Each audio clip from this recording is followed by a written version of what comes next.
ସୁକିନ୍ଦା କଜଳେଇ ମନ୍ଦିର ନିକଟ ନାଳରେ ମିଶନ ଆଶ୍ରା ପକ୍ଷରୁ ଅସହାୟ ମହିଳାଙ୍କ ଡଙ୍ଗା ଭସା ଅନୁଷ୍ଠିତ।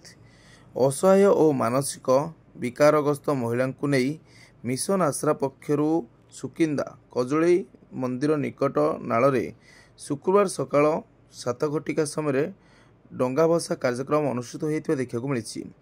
ସମାଜରେ ଅବହେଳିତ ଅବସ୍ଥାରେ ଥିବା ଅସହାୟ ଓ ମାନସିକ ବିକାରଗ୍ରସ୍ତ ମହିଳାଙ୍କର ରହିବା ଖାଇବାର ସମ୍ପୂର୍ଣ୍ଣ ଦାୟିତ୍ୱ ବହନ କରିବା ପାଇଁ ଜିଲ୍ଲା ପ୍ରଶାସନ ନିର୍ଦ୍ଦେଶରେ ବେସରକାରୀ ସାମାଜିକ ସଂଗଠନ ମିଶନ ଆଶ୍ରାକୁ ଦାୟିତ୍ୱ ଦିଆଯାଇଛି।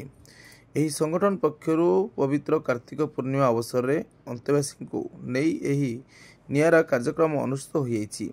ଏହି ବିଶେଷ କାର୍ଯ୍ୟକ୍ରମରେ ସଂଗଠନ ପକ୍ଷରୁ ଲୋପାମୁଦ୍ରା ସାହୁ ପରିଚାଳକ ମିଶନ ଆଶ୍ରାଙ୍କ ତତ୍ତ୍ୱାବଧାନରେ ଏହି ବିଶେଷ କାର୍ଯ୍ୟକ୍ରମ ଅନୁଷ୍ଠିତ ହୋଇଥିବା ଦେଖିବାକୁ ମିଳିଥିଲା।